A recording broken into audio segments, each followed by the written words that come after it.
just tried hard with an agent. I have an agent. And it didn't work until this one, Right Through It, which is nonfiction and based on my newsletter, Agents and Books.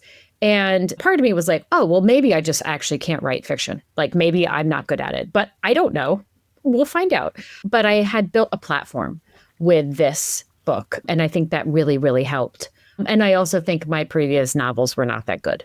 So a little bit of both. And then 7 years later, I got a deal. Hi, I'm Bethany Saltman, a literary agent and award-winning author.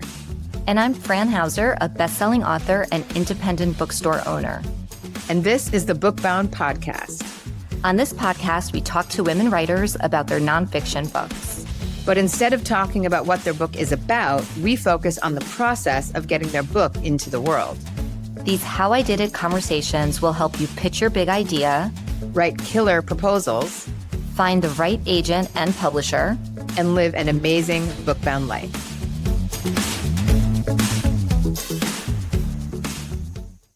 Welcome to the show, everyone. I'm so excited to introduce you to our guest, Kate McKean.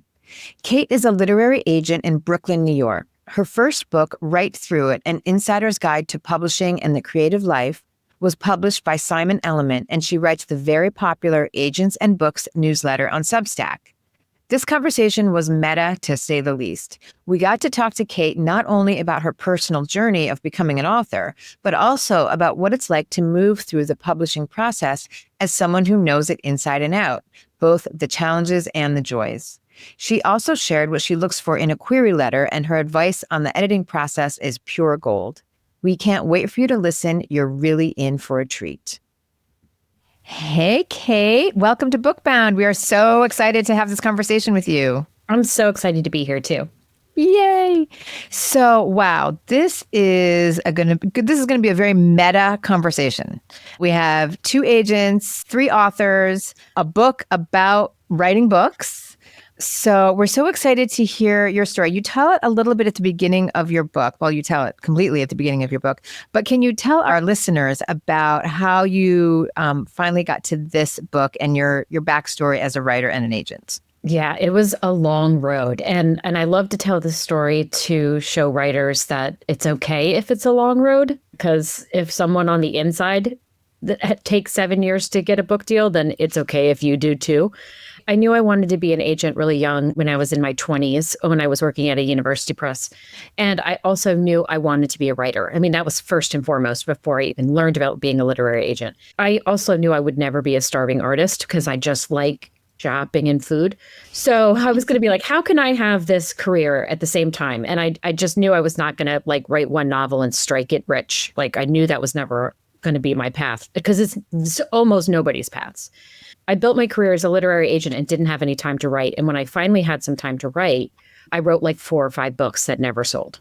Like a couple picture books, a couple novels, a middle grade novel, a YA novel, an adult novel. I just tried hard with an agent. I have an agent. And it didn't work until this one, Right Through It, which is nonfiction and based on my newsletter, Agents and Books.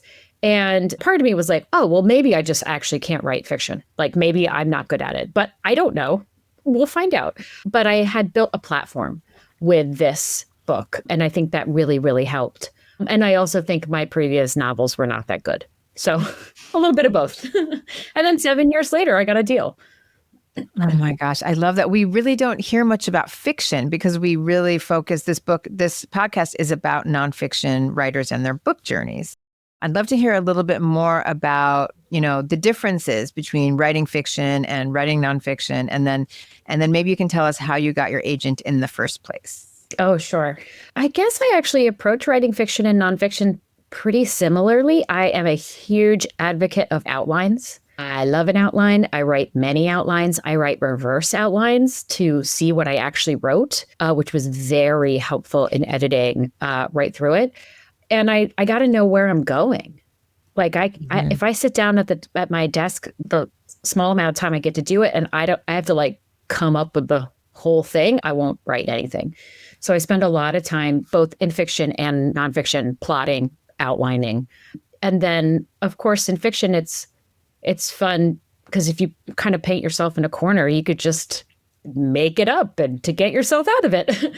Which is not true in nonfiction. And I think in both, it's really key to have the reader in mind, a specific reader. And that was so easy with Right Through It, because I knew I was talking to people who wanted to get published and people who are confused about the process because it is just silly and confusing.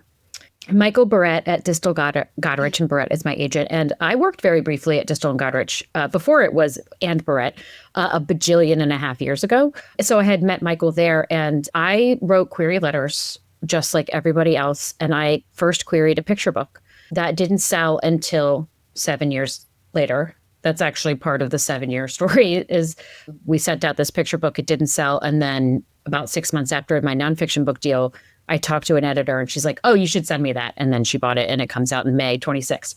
So, oh, yay. Oh my God. When it rains, it pours. I know. I was like, oh, okay. I hope that continues. But I actually put the query letter that I wrote Michael in the book in Right Through It. I read it. Yes. And I will tell you all the mistakes I made in it. Because I made plenty. Yeah. Oh, I explained the book I wanted to write. It was then called Bright Lights, Big Kitty, which I maintain is the single best title in the world. And it's so good. I'm in love with it. And the book is not called that in the end because it changed so much in the revision process. It's called Pay Attention to Me, about a cat who wants to be famous. Thank you. And I, talked about the book. And then I spent like this huge paragraph talking about all the other books I wanted to write, from board books to novels. And I was trying to show Michael that like I didn't only just want to write picture books, which should have been a red flag even to me as a writer, being like, why am I making all these excuses? And I'm very proud of this picture book and I do want to write more, but I never envisioned myself as like a picture book author primarily. And I just went on. And I was like, wow, I didn't need to do that. He probably skipped it and it's fine. Oh my God, I love that. I love in the book when you talk about making a big, messy list as you're approaching the whole, like, okay, finding an agent. Tell us about that. I make these lists for like everything because I can get so caught up in the organization of it that it really is like perfect getting in the way of good.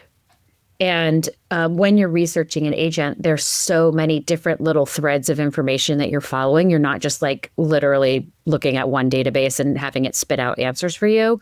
So you've got to amass that data somewhere, however you like it. My big messy lists are often on paper because then I can make it even messier. And then in the refinement, it usually goes digital. It's, Excel or Google Sheets or whatever. And it just gives you the freedom to make mistakes and not be perfect so that you can learn more and make a more educated decision. I love it. Yeah. And going from the messy to the tidy is part of the process. Yeah. Yeah. You have to start in the mess. You lay out kind of the approach to finding an agent, and you say in the book, and you just mentioned now that there is no central database. Like, wouldn't that be amazing, right? If there was this database that was organized where you can like search by genre and location, and that doesn't exist. But there are all of these other channels that you can use, whether it's Publishers Marketplace or whether it's looking at acknowledgments, in the back of books. Can you just share a little bit about like what are the most common paths to finding an agent? There's a long list in the book, but just share a few. Sure. It usually starts with the author reaching out to the agent. Occasionally, it can be the other way around. If you're putting yourself out there in the world, it's possible an agent will knock on your door. I would not wait by the phone because there's millions of writers and only a couple hundred agents. But I like to suggest to people go to publishersmarketplace.com where you can get even a temporary subscription to look at the deals section. And that's where agents like me will post the deals that we make that say, so-and-so's book about this topic sold to this editor by this agent. And you can search by genre and keyword and look at a book from all different angles. Like maybe you're writing historical, maybe you're writing romance. So you could look under both of those terms, or you could be looking at business or current affairs and kind of look at both of those directions. I also like Query Tracker. I use that as my submissions manager. So people will query me through that portal, but you put agents put their information up there so that you can find it. And there's definitely free options for that. And then enhanced extra special stuff if you subscribe. You don't have to spend money on this. And also lots of libraries might have these subscriptions. So you might check that out. And then I think that the acknowledgments in the back of a book is one of the best places to look because you've got that book and you're like, okay, well, this business book is just like mine without stepping on its toes. Who sold this? And you just add those names to the big messy list. And then once you start seeing the same things repeated, that's when that's a key to be like, okay, I'm covering the same ground again. I can then stop and then organize that list however you like. And then you go look at those agents' actual websites and the agency websites, because those should be the most up to date. If they are not, it's the agent's fault, not yours. And you can actually see, is this person closing the queries? Is this person on maternity leave? Did this person move to a new agency? Like, you can get the most up to date information there. Yeah. And it's great. The acknowledgements trick is so good because then on your big messy list, you can write down the books that they have represented, which is very important in your query. You want people to know that you know who they are and why you're reaching out to them. It's funny. I kind of don't care about that part as an agent. Okay. I'm like, I think it's fine, where if someone's like, oh, I saw that you represented this book. I'm like, cool. Yeah, I know. I did. Cool. We're on the same page. And I know, cool. I just assume if someone's emailing me that they figured out a reason why. And if people are blanket querying, I can probably tell because that book is not great. And it's like an easier be like, oh, wait, I don't actually represent that genre. Goodbye. Yeah. So I don't put too much stock in the like personalization part of a query unless you have something very specific to say. Oh, I heard you mention this really important thing on the Bookbound podcast, or I met you at a conference, or, that's something that's very specific and true. Usually if it's like you're fishing just to prove that you did your research, like that's not important. But if they're like, oh, wow, I independently read this book. I looked at the back. I saw your name. Oh, my gosh, I loved it. Like that is more meaningful than. For sure. I see you represent business books. Whatever. Yes, absolutely. What are the things that get you excited in a query letter? When I forget I'm reading a query letter and I'm just kind of sucked into the story. And I don't think that happens with like any kind of verbal, linguistic, artistic tricks. I think it's just an interesting concept that makes me go, oh, what's that? Tell me more. Yeah. And then directness. You just get right to it, please.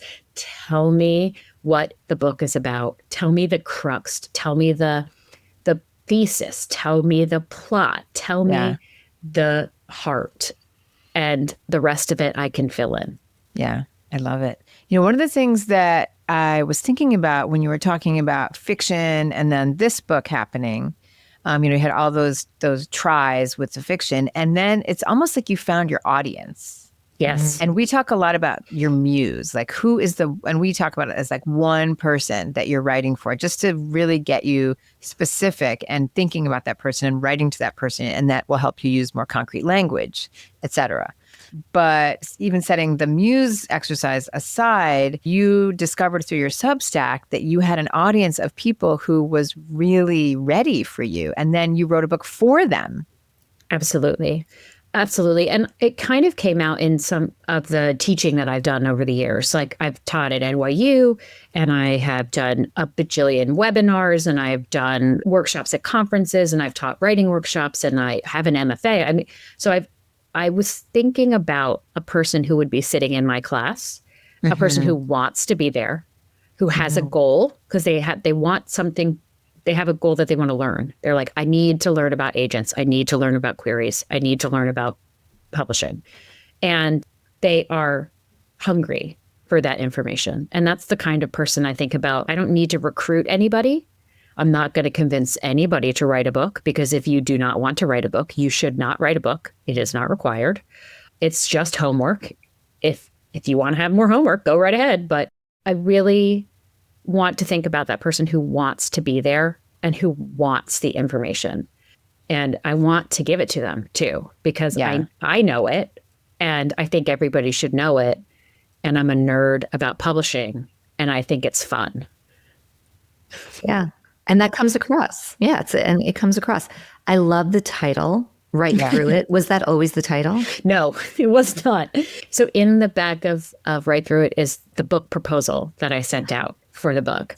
And it has a very purposefully incendiary title, and it is Forget the Cat, Save Yourself, which is a reference to Save the Cat, the screenwriting book. And forget was not the word I actually I saw that. it. A different F word. Yeah, different F word. And that wasn't even the original title. There was one, it was Ask an Agent. I hadn't quite landed on the title. It might have been called Agents and Books at one point, just because that was the newsletter. I hadn't quite landed on the title. And there was another title. Oh, when we announced the book, we all kind of brainstormed because we knew that Forget the Cat was not going to do it. And that was fine. We announced the book as Right On. And I was like, okay, cool. I'm fine with that. But as I was writing the book, Right Through It came to me. And so when I turned it in, I had the title. I was like, hi, sorry, I changed the title. Hope you like it, And I was fully prepared for them. If they did not like it, we would then come up with something everybody liked and it would be fine. You know what's so interesting too? I love the part of the book. Well, there's so much in the book that I can see myself using. I'm working on my third book right now. My manuscript is due at the end of August. Ooh, fun. So the editing, you have this whole part on editing and the reverse outline. And I literally put a little Post-it on this page where I'm going to go through and do everything that you said. Hey there, Bookbound friends. If you're loving this interview, we've got something special for you. Our Read Like a Writer book club is back, and we'd love for you to join us. This isn't your typical book club. Each month, we'll gather on Zoom to study one of the books we'll talk about here on the podcast. Not just what we liked, but how it's written and why it works. In other words, we'll help you read like a writer so you can write and publish your own book. It's $179 for 5 monthly sessions. You'll get the book list, related podcast episodes, a simple reading guide, and then we'll meet to discuss. That's it. We're so excited to dive in with you because we love books, we love you, and we really love doing this amazing work with other women like you. Sign up today at bookboundpodcast.com/club. We can't wait to see you there. One of the parts that was also really interesting to me was you got into why do we need a proposal for nonfiction? Or actually, I should say, why can we get away with a proposal for nonfiction? And for fiction, we have to write the whole thing. And I'd love for you to talk about that. That's not something we've really ever talked about here on the podcast. It's not exactly equitable. And I think it has a lot to do with just practice, the industry standards, the way publishing has done it. Publishing is slow to move. But I also think that there are things inherent in nonfiction that you discover along the way. So if it's a reported book, you have to go out in the field and do the stuff, and you don't know what's going to happen yet. And that is nice that the authors who work that way get to just write the 50 pages of the proposal and not 300 pages of the book. But also the reading experience of a novel is so different than the reading experience of nonfiction, because you could read a nonfiction book and the ending often is a little fizzle out. And you're like, cool, I still loved that book. That book was great. I learned so much. But if the end of a novel fizzles out, you're like, I liked everything but the ending. And when you go to tell your friend to read that book, no, you're going to be like, oh, it was great until the end. And then no one will read it. AKA, don't read it. Exactly. So you got it. I think the fiction editors and agents need to see you stick the landing. Mm-hmm. That makes so much sense. So what happened? So you, like you said, you included the proposal in the book, which I encourage everybody to read. It's really interesting. So you got the deal, and then what? I had to write the book. Yes. Oh my God. What a pain. But how did that go? And how was it? How did it go, in relation to the proposal? Oh, it went great, honestly. I often say, so goes the proposal, goes the book. So when I am working with a client, if the proposal is pulling teeth, then the book will be pulling teeth because something isn't working. And I didn't have a hard time writing this proposal, though we went through many rounds of edits with my agent because that's just normal. It is very normal to go through several rounds of edits on the proposal with my agent just because I needed other eyeballs on it. Yeah. And also I, as an agent, generally do book proposals the way I've always done them.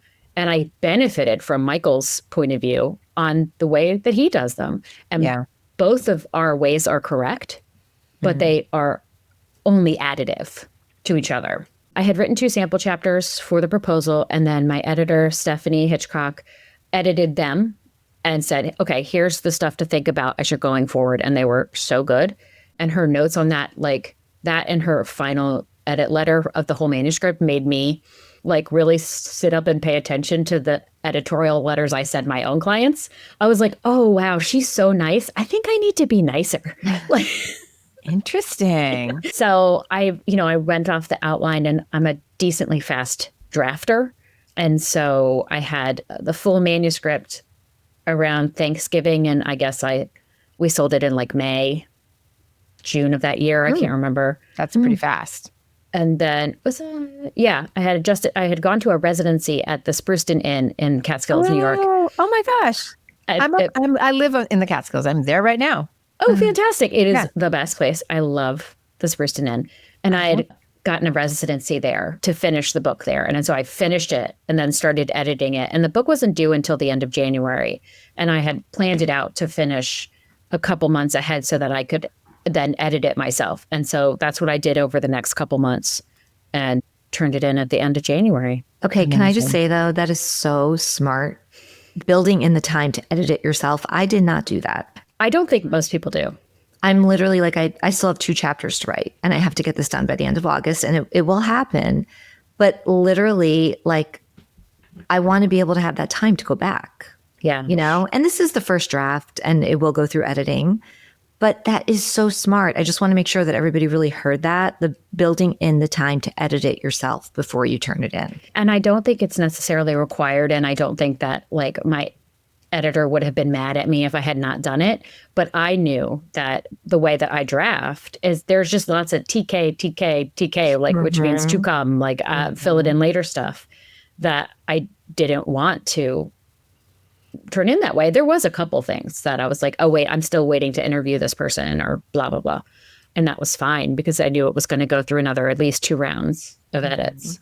But I write enough just a weekly in my newsletter and have been writing for so long that I know that I have to put it away for a little bit of time to forget what I wrote so that I can read it a little bit fresh. Oh, such a good point. And just be like, oh, that doesn't make any sense. Yeah. Or like, hi, you have switched tenses, whatever the thing is. Yeah. Oh, that's so smart. So the book comes out, and then how has the marketing been going? Great. I mean, it's really been fun to do, especially things like this, because I just kind of get to nerd out about both writing and publishing. Yeah. It's very convenient that I wrote this book about this thing that I really like. It really is. I suggest people do that, but that it is also my day job to talk about. And I've done bunches of podcasts. I've done a bunch of writing. I did a few author events in person, and it's been super fun. It's my client, Maddie Lubchansky. She just had her book come out yesterday. It's called Simplicity. It's a really wonderful graphic novel. It is bonkers and wonderful. And she said that promoting a book is like having 10 birthday parties in a row. And I was like, yeah, that's it. That's what it feels like. It's so true. And you're feeling the love at every one of those parties. Yeah. Yeah. And it's a little bit stressful. I did not really concentrate on there being this huge push where it's just like, I'm going to explode on the market and be saturated and be on TV and radio and all this stuff for the 2 weeks after the book came out. I think this will have a long tail and just be, it'll come to readers when they need it, when they're not done with their book yet. They don't need this book. And I plan to, into the fall and into next year, go to MFA programs and talk to writers and things like that. Oh, I love that. Yeah, I'm excited. That's really smart. Yeah. So talk to us about Substack, because this is something everyone is talking about and writing in and about. And you are really crushing it there. In fact, that's the genesis of this book. Yeah. So tell us about Substack and any advice you have for authors. Yeah. Before Substack came onto the scene, I was considering doing something that I was then calling like an online magazine, and with a different company. And I had already been thinking about, okay, I'm going to do interviews and I'm going to do like, what does a option clause mean and all that kind of stuff. And then Substack came out and I started Agents of Books in 2019. And I was like, oh, wait, this is just really easy. And it is direct to eyeballs. And it's a very simple platform. And I just took to it. I was like, oh, this is great. And I do think that there are other newsletter platforms that are just as good. There's Beehive, there's Ghost.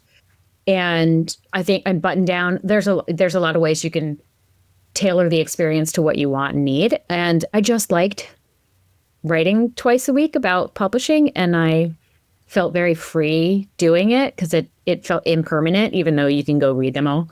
And I had a whole lot of fun. And I had a very clear goal, which was to tell people about publishing, to like convey knowledge to people the best I could so it was out there.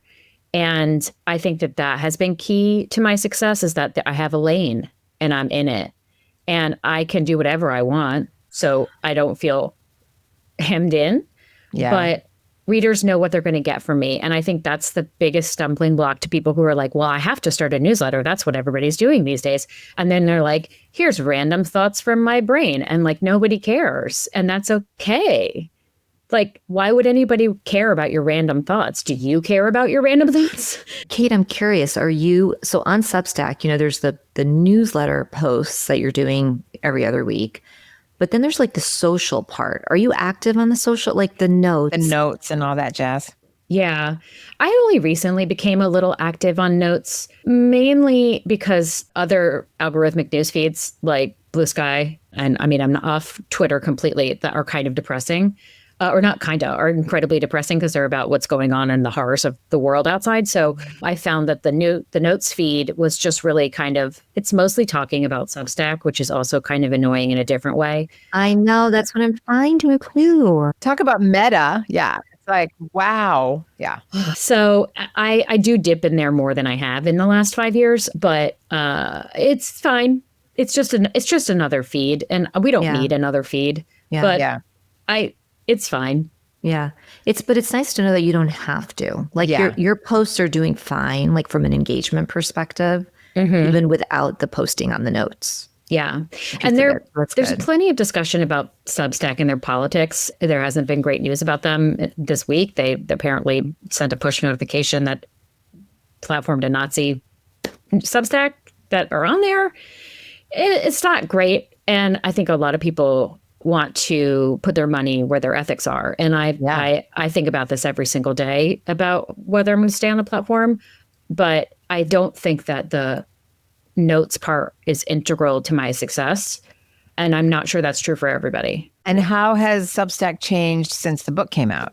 Definitely because I had so much to talk about, like, oh, I'm here and I was in the news, quote unquote, for especially in literary circles, I did see a bump, but it didn't bust through the stratosphere or take me to the next level. It was a bump. And I find that Substack's pretty cyclical. So it goes up, but it goes down and up and down. So it certainly helped, but it's given me a lot of stuff to talk about.